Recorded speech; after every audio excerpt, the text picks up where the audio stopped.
Last chapter को आगे बढ़ाते हुए हम देखते हैं कि हीनयान और महायान के मध्य क्या अंतर है। ये क्वेश्चन नेक्स्ट होगा।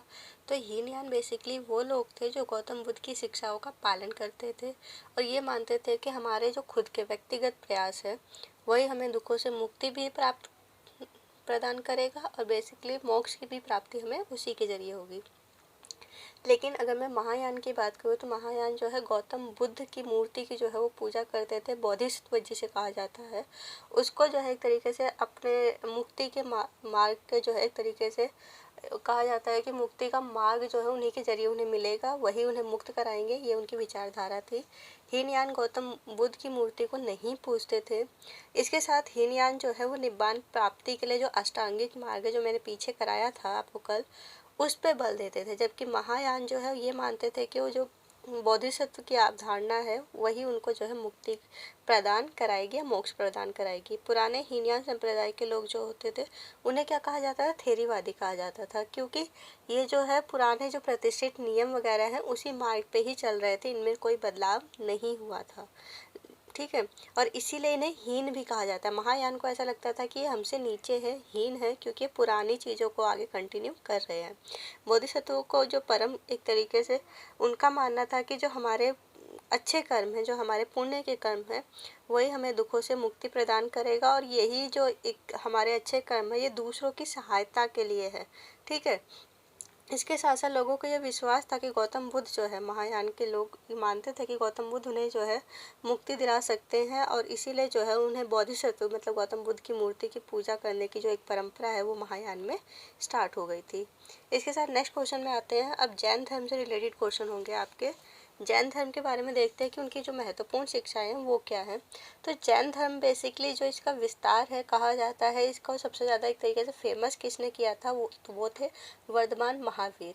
लेकिन इससे पहले भी इस एक धर्म में जो है 23 शिक्षक हो चुके थे, टीचर्स एक तरीके से, जिसे तीर्थंकर कहा जाता है, वो हो चुके थे। उन्होंने इस चीज़ की शुरुआत कर चुकी थी और तीर्थंकर उन महान पुरुषों को कहा जाता है जो एक तरीके से ऐसा मानते हैं लोग जिन्हें एक पुरुष और महिलाओं को जो है जीवन रूपी जो नदी है उससे पार करेंगे।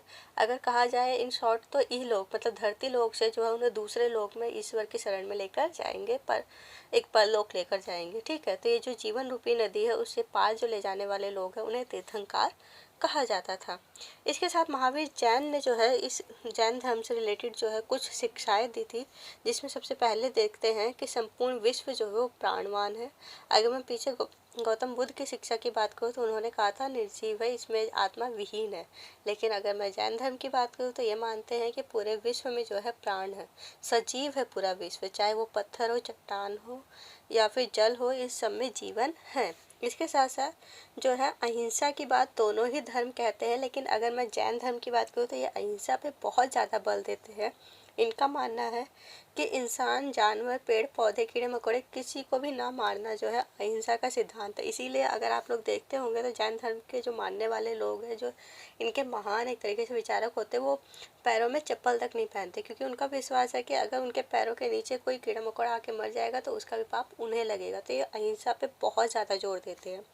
इसी के साथ साथ जैन धर्म में जो है कर्म पे बल दिया गया है। उनका मानना है कि आने वाला जो जन्म है जो हमारे कर्मों का ही प्रतिफल होगा, इसीलिए अपने कर्म जो है अच्छे रखने चाहिए। और कर्मों को अच्छा रखने के लिए ये किस चीज़ पे बल देते हैं, त्याग और तपस्या पर। ठीक है, जैन धर्म को मानने वाले लोगों एक तरीके से संसार का त्याग करते हैं और वो विहार में, जैसे बौद्ध धर्म में जो है संघ होते थे, वैसे ही जैन धर्म में विहार बनाए गए हैं, विहार में रहेंगे। और इसके साथ साथ जो विहार में लोग रहेंगे उनके लिए भी कुछ नियम कायदे कानून बनाए गए हैं, जैसे वो हत्या नहीं करेंगे, चोरी नहीं करेंगे, झूठ नहीं बोलेंगे, ब्रह्मचर्य का पालन करेंगे, धन संग्रह नहीं करेंगे, मतलब अगर पैसा वगैरह जो है वो स्टोर नहीं करेंगे। ठीक है, जैन धर्म के जो है एक तरीके से उसका विस्तार क्यों हुआ, तो इसका भी लगभग सेम ही कारण है। पहला कारण यह है कि जैन धर्म की जो पुस्तकें थी, जो उनकी शिक्षाएं थी, वो जो जनता की भाषा थी उसमें दी गई लोगों को, चाहे वो प्राकृत हो जाए, संस्कृत हो जाए, तमिल हो जाए, जो आम जनता समझ सकती थी उस भाषा में इन्हें शिक्षा दी गई, ये किताबें प्रोवाइड कराई गई, मुहैया कराई गई। इसके साथ हिंदू धर्म की जो कुरीतियाँ थी, जिसकी वजह से लोग बौद्ध धर्म की तरफ भी अट्रैक्ट हुए थे, उन्हीं कुरीतियों की वजह से जैन धर्म की तरफ भी लोग ज़्यादा जाने लगे, क्योंकि जैन धर्म में भी कर्म पे बल दिया गया था, कर्म से इंसान को शुद्ध किया जाता था। ठीक है, मूर्ति पूजा वगैरह पे कोई ध्यान नहीं दिया गया था।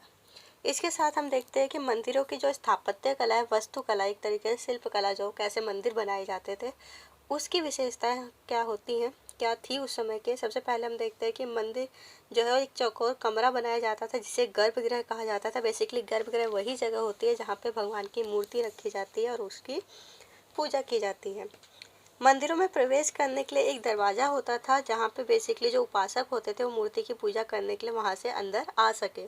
ठीक है, गर्भगृह के ऊपर थोड़ा सा ऊंचा ढांचा बनाया जाता था, जिसे शिखर कहा जाता है बेसिकली, और उसके शिखर पे बेसिक क्या होता है, बाहर झंडा लगा दिया जाता था। वो आज की डेट में है, उस समय सिर्फ शिखर होते थे।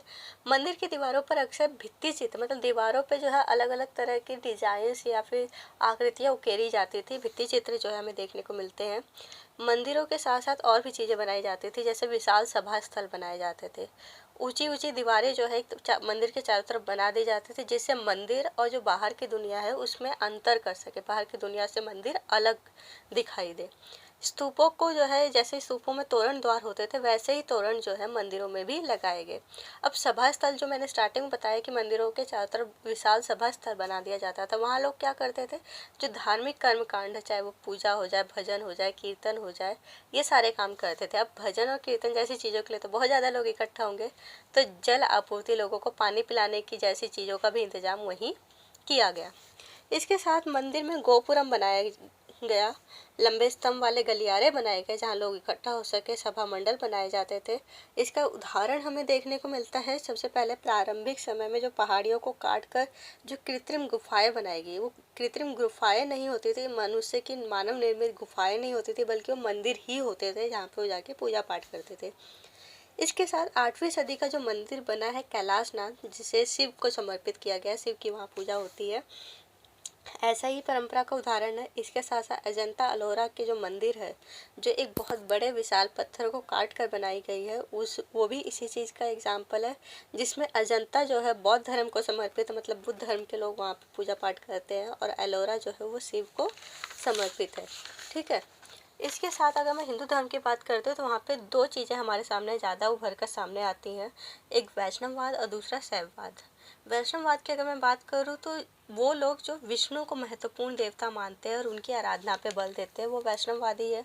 और वो लोग जो शिव को जो है महत्वपूर्ण जो है देवता मानते हैं, उन्हीं को परमेश्वर मानते हैं, वो शैववाद में आते हैं। अब आराधना करने का बेसिकली ईश्वर की जो उपासना है, उसको जो है ईश्वर और भक्त एक तरीके से जो उपासना कर रहा है, उसके बीच में जो प्रेम है, जो समर्पण है, उस रिश्ते को जो है भक्ति कहा गया। क्लियर। इसके साथ वैष्णववाद जो है सिर्फ और सिर्फ विष्णु की पूजा नहीं करते, बल्कि विष्णु से जुड़े 10 अवतार जो हैं उनकी पूजा करते हैं, क्योंकि वैष्णववादियों का मानना है कि जब भी धरती पे एक तरीके से पाप बढ़ जाता है, लोग जो है संकट में आने लगते हैं, तो पापियों का विनाश करने के लिए जो है कौन अवतार लेता है, वो एक तरीके से भगवान विष्णु जो है अलग अलग अवतार लेते हैं और उनको जो है उस चीज़ से मुक्ति दिलाते हैं। ठीक है, और इसका एग्जाम्पल मथुरा में श्री कृष्ण की जन्मभूमि है, अयोध्या राम की जन्मभूमि है, सबको पता ये चीज़, और यही जो है उसके सबसे बड़े एग्जाम्पल है कि उन्होंने अलग अलग अवतार लिए। देवी देवताओं के अवतारों की जो मूर्तियों के प्रतीक के रूप में दिखाया जाता है, मूर्ति रूप में दिखाया जाता है, जो अवतार लेते हैं। अगर मैं शैववाद में बात करूँ, तो शिव का जो प्रतीक है वो लिंग है, शिवलिंग जिसे कहा जाता है, वो उसका प्रतीक माने जाते हैं। और शिव की मूर्ति भी जो है दिखाई जाती है, जिसमें वो जो है अपना सिरो अस्त्र आभूषण आयुधों में एक तरीके जो शस्त्र होते हैं, शस्त्र को धारण करने की या बैठने की शैली उसमें दिखाई जाती है उनकी मूर्ति। इसके साथ विष्णु को जो है, विष्णु के जितने भी अवतार है, 10 अवतार, 10 के 10 अवतारों की जो है एक तरीके से वो मूर्ति के रूप में दिखाया जाता है और उनकी पूजा की जाती है। इसके साथ साथ विष्णु की जो अधिकतर मूर्तियाँ हैं जो विष्णु रूप में हैं, वो जो है ज़्यादातर इसी रूप में दिखाई जाती है कि वो शेषनाग पर लेटे हुए हैं, आराम कर रहे हैं। और इसके साथ साथ अगर मैं श्लोकों की बात करूँ, उन्हें स्मरण करने की बात करूँ, तो देवी देवताओं से जुड़े जितने भी श्लोक हैं वो ज़्यादातर संस्कृत में हैं। और जब पंडित इनका उच्चारण करते हैं तो बहुत ऊंची ऊंची आवाज़ में पढ़ते हैं, ताकि जो दूसरे लोग हैं वो भी इसको सुन सके। लेकिन फिर भी महिलाओं को और शूद्रों को इन्हें पढ़ने की और सुनने की अनुमति नहीं थी। ये पुराना मान्यता है, ठीक है। पुजारी, व्यापारी या सामान्य स्त्री पुरुष एक दूसरी जगह आते जाते थे, जिसकी वजह से हम ये देखते हैं कि अगर मैं कृष्ण की बात करूँ तो वो मथुरा में जो है जन्मे हैं, मथुरा उनकी जन्मभूमि है, तो हद से हद नॉर्थ इंडिया में उनकी पूजा होनी चाहिए। लेकिन आज की डेट में भारत के कई ऐसे हिस्से हैं जहाँ पे कृष्ण की पूजा की जाती है। तो ये पुजारी या व्यापारी जो आते जाते थे, अपनी परंपराएं, अपनी मान्यताएं, अपने देवी देवताओं की पूजा या उनके तरीके जो हैं वो अपने साथ लेकर जाते थे। वहाँ के लोग भी उस चीज़ को सीखते थे, जानते थे। तो इस तरीके से दूसरे हिस्सों में भी हम इनकी पूजा होते हुए देखते हैं। इसके साथ देखते हैं कि ऋग्वेद और उपनिषद से हमें क्या विवरण मिलता है। तो ऋग्वेद की अगर मैं बात करूं तो बेसिकली पुरानी जो वैदिक परंपराएं हैं, जो ब्राह्मणों के बनाए गए नियम हैं, जो 1500 से 1000 ईसा पूर्व की जो जानकारी है वो हमें ऋग्वेद में मिलती है। जिसमें कुछ चीज़ें हैं, जैसे कई देवी देवताओं की जो स्तुति है, जो उनका एक तरीके से भक्ति गीत है, उनके मंत्र है एक तरीके से, उससे रिलेटेड जो जानकारी है वो हमें ऋग्वेद में मिलती है। और ज़्यादातर इसमें अग्नि, इंद्र, सोम देव का बारे में पता चलता है। और इन स्तुतियों का उच्चारण आम लोग यज्ञों के लिए करते थे। ये जो स्तुतियाँ, ये जो मंत्र हैं, ये यज्ञों में जो है यूज़ किए जाते थे। और यज्ञ अलग अलग कारणों से किए जाते थे, मवेशी के लिए, बच्चों के लिए, मतलब बेटे के लिए, स्वास्थ्य के लिए, लंबी आयु के लिए, बहुत सारे लोगों के कारणों से यज्ञ किए जाते थे। इसके साथ राजाओं द्वारा कई यज्ञों के बारे में आपने सुना होगा, राष्ट्रीय यज्ञ, अश्वमेध यज्ञ, जिसमें वो जो है ऐसे अनुष्ठान करते थे अपनी जो है एक तरीके से ताकत दिखाने के लिए। और ब्राह्मण और पुरोहितों को जो है इसमें शामिल किया जाता था, वो अनुष्ठान सारे करवाया करते थे। अब उपनिषद की बात करते हैं। उपनिषद वो धर्म है, एक ग्रंथ है, सॉरी। उपनिषद में हमें जीवन, मृत्यु और पुनर्जन्म का जो है स्पष्ट विवरण मिलता है। बृहदारण्यक उपनिषद जो एक नाम है उपनिषद का, ये हमें जो है सबसे पहले दिखाता है कि आचार्य और शिक्षकों की जो है जो एक पूरी सूची है वो उसमें हमें देखने को मिलती है, जिनमें कई लोग जो है मात्र नामों से, मतलब अपनी माता के नामों से जाने जाते थे, ठीक है। और ये चैप्टर इसी के साथ ख़त्म होता है यहाँ पे, चैप्टर 4 भी। और इसके साथ आपकी हिस्ट्री की फर्स्ट बुक भी ख़त्म हो जाती है, ठीक है। अब इसके नेक्स्ट चैप्टर पोस्ट करने के लिए थोड़ा टाइम लगेगा, तब तक हम पोल साइंस पढ़ेंगे। सो अगर पसंद आया हो तो सब्सक्राइब कीजिएगा और अपने दोस्तों के साथ शेयर ज़रूर करिएगा। Thank you.